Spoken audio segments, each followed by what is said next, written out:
Hello everyone, welcome to our channel. Today we are going to start a series in which we complete class 11th Tamil Nadu board history. So in this series we will complete all the chapters of class 11th Tamil Nadu board history thoroughly.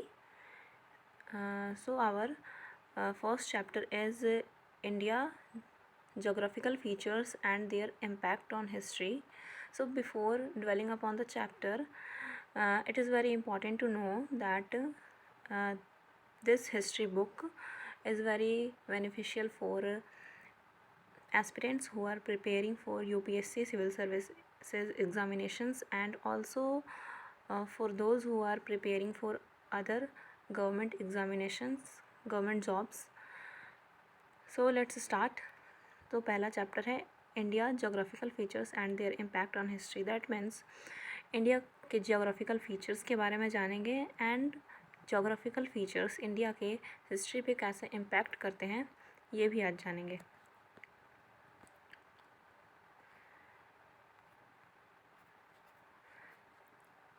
So in this series we will cover the line by line chapter of this book.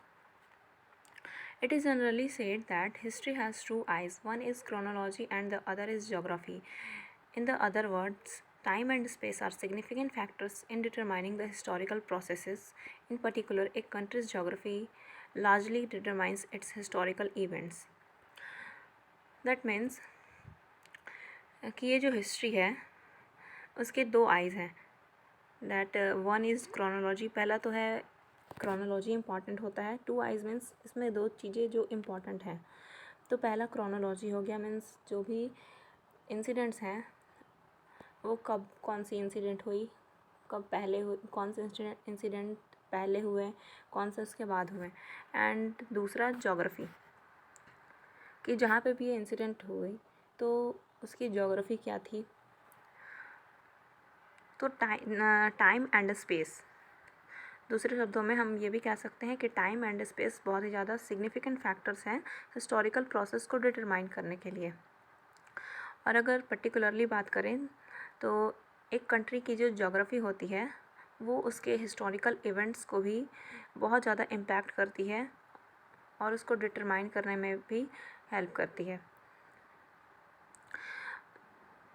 उसी तरह से Indian जो history है उसमें भी geography का बहुत ही ज़्यादा बड़ा इम्पैक्ट है.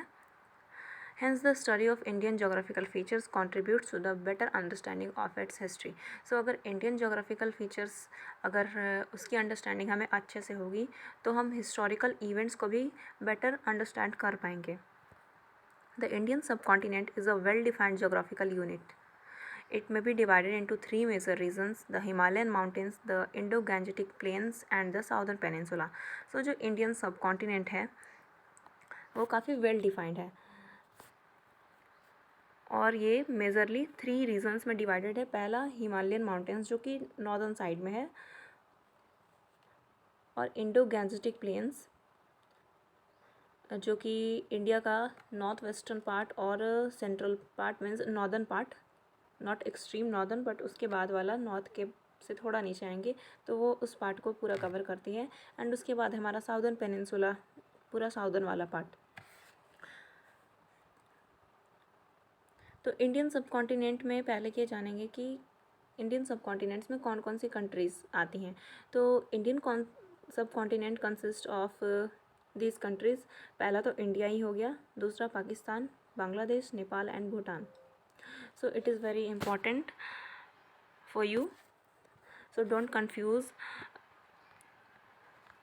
सी, India, Pakistan, Bangladesh, Nepal, Bhutan. India is the largest among them. It comprises 28 states and 6 union territories. Since ये book old है तो इसमें इंडियन स्टेट्स और यूटीज़ को चेंज नहीं किया गया है, बट अभी करंट में इंडिया में 28 स्टेट्स और 8 यूनियन टेरिटरीज़ हैं. Okay, so don't confuse. According to 2001 census, the population of India is over 100 crore. So again अभी इंडिया का पॉपुलेशन काफ़ी ज़्यादा है, अराउंड 140 करोड़ तक हम लोग पहुंच चुके हैं. सो ये 2001 सेंसस के हिसाब से है और ये बुक सिंस ओल्ड है तो इसमें डेटा चेंज नहीं किया गया है। तो पहला टॉपिक है आज हमारा जो कि हम कवर करेंगे हिमालयन माउंटेन्स। तीनों पार्ट्स जो भी हिमालयन माउंटेन्स हैं, इंडो गैंजेटिक प्लेन्स हैं एंड साउदर्न पेनिनसुला है, तीनों को हम अलग अलग वीडियोस में देखेंगे छोटी छोटी सीरीज़ में।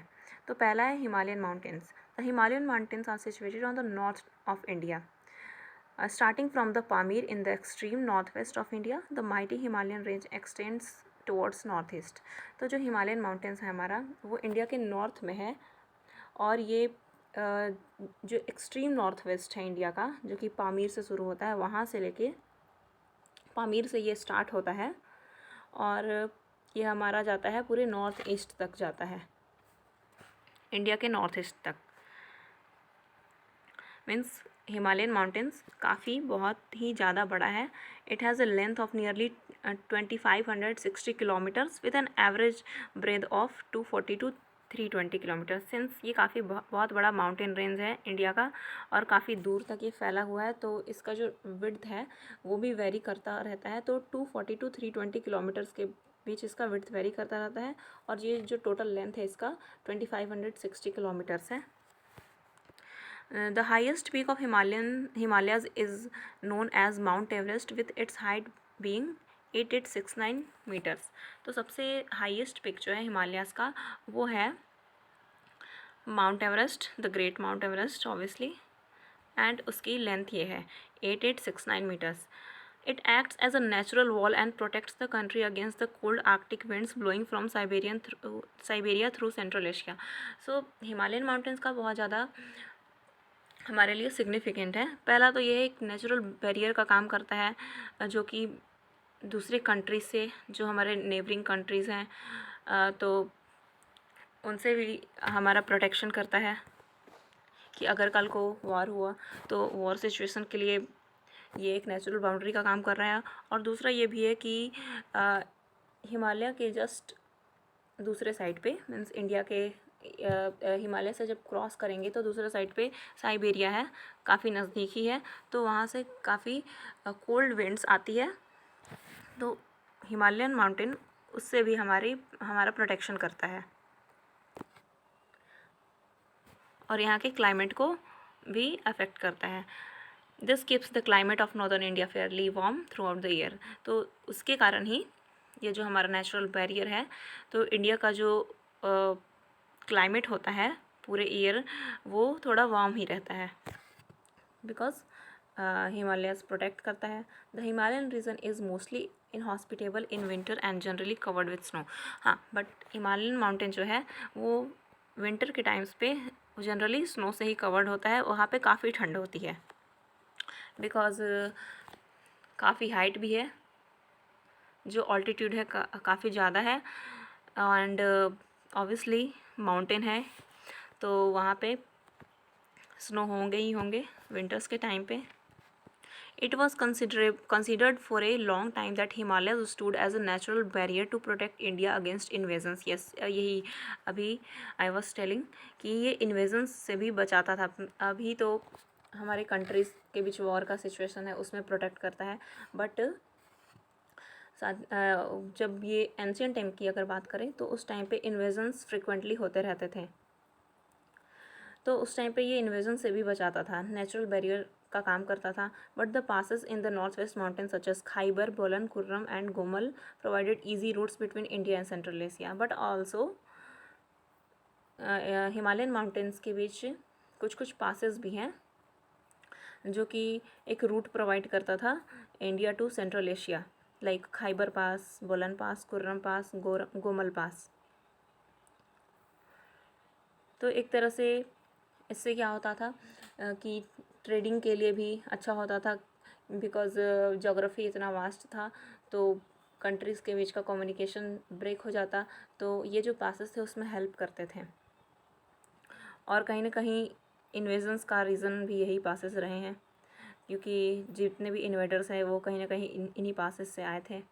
This passes are situated in the Hindu Kush, Sulaiman, Kirthar ranges. Yes, ये हिंदू कुश, सुलेमान और कीर्थन रेंजेस के बीच लाई करते हैं ये जितने भी पासेस हैं, लाइक खाइबर, बोलन, कुर्रम, गोमल जो भी हैं. So from prehistoric times there was a continuous flow of traffic through these passes. So pre historic time से ही इनसे काफ़ी इन पासेस से काफ़ी आना जाना होता था लोगों का. Many people came to India through these passes as invaders and immigrants. बहुत सारे लोग एज इन्वेडर्स बन के आते थे, कुछ इमिग्रेंट्स बन के आते थे जो इंडो आर्यंस थे, और Indo Greeks, Parthians, Sakas, Kushans, Huns and Turks India में इन्हीं पासेस के थ्रू इंटर किए थे. The Swat valley in this region formed another important route. साथ ही साथ जो स्वात वैली है इस रीजन में वो दूसरा एक इम्पॉर्टेंट रूट बनाती है. एंड अलेक्जेंडर ऑफ मैसिडोन जो था वो भी इंडिया इसी रूट के थ्रू आया था. Apart from invading armies, missionaries and merchants came to India using these roots.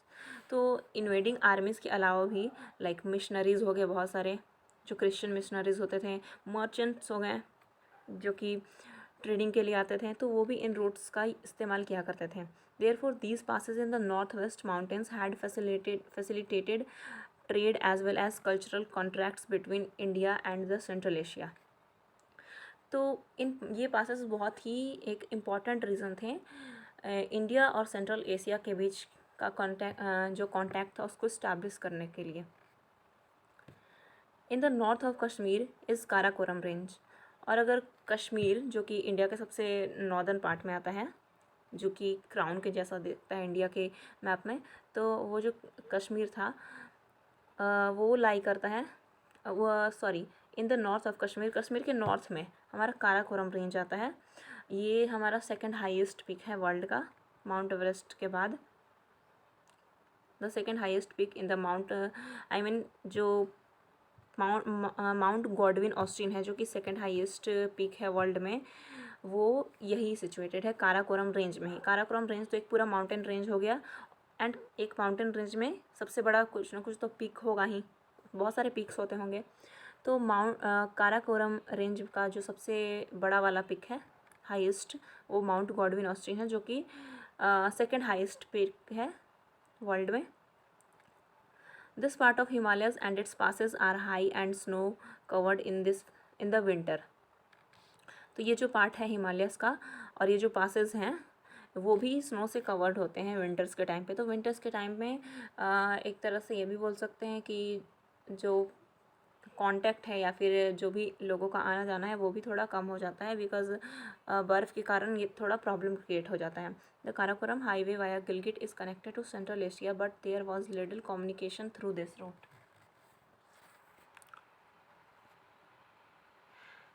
और जो काराकोरम हाईवे है गिलगिट के थ्रू वो कनेक्टेड है सेंट्रल एशिया से, लेकिन वहाँ पे काफ़ी लो कम्युनिकेशन है, मतलब उस रूट से बहुत कम आना जाना होता है क्योंकि यहाँ जो पासेस वगैरह हैं ये ठंडे के टाइम पे बहुत ही ज़्यादा बर्फ़ यहाँ पे हो जाता है, तो थोड़ा प्रॉब्लम हो जाता है. The valley of Kashmir is surrounded by high mountains. And जो कश्मीर की जो वैली है वो हाई माउंटेन से सराउंडेड है क्योंकि कश्मीर हिमालयस के बहुत ही ज़्यादा पास है, तो उसके जो वैलीज़ हैं हिमालय से सराउंडेड रहती हैं.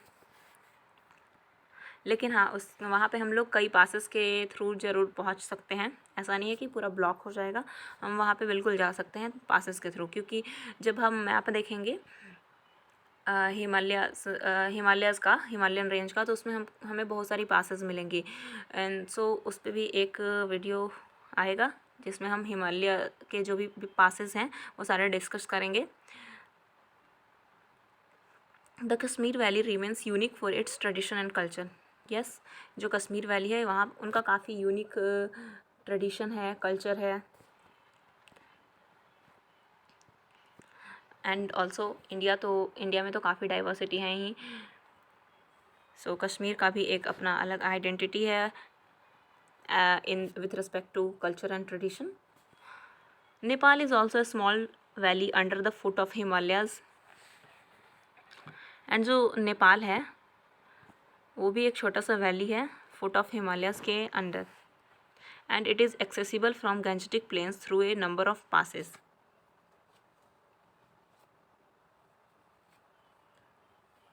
एंड ऑल्सो ये गैंजेटिक प्लेन में एक्सेसिबल भी है, एक बहुत सारे पासेस हैं वहाँ पे भी। तो गैंजेटिक प्लेन जो गंगा नदी से जो भी प्लेन्स वाले एरिया हैं लाइक यूपी के साइड, तो वो सारे एरियाज़ नेपाल के थ्रू कनेक्टेड है, कुछ पासेस के द्वारा नेपाल से कनेक्टेड है। और ईस्ट में क्या है, हिमालयाज़ में हिमालयाज़ जो है ईस्ट में आसाम तक एक्सटेंड होता है। हालांकि ये नीचे भी चला जाता है, फिर साउथ भी टर्न ले लेता है और फिर ये बे ऑफ बंगाल में भी जाता है। बट अब सिंस वहाँ पे सीज़ हैं तो वो पूरा ही ढक चुका है। बट हमें कुछ पार्ट्स देखने को मिलते हैं जैसे अंडमान निकोबार, तो वो भी हिमालयस का ही एक्सटेंसन है। So it is very important to know this fact. The important mountains in this region are Patkai, Naga and Lushai ranges. तो जो ईस्टर्न साइड में जो इम्पॉर्टेंट रेंजेस हैं, बिकॉज हिमालयस बहुत बड़ा है तो इसको पार्ट में डिवाइड करके पढ़ते हैं।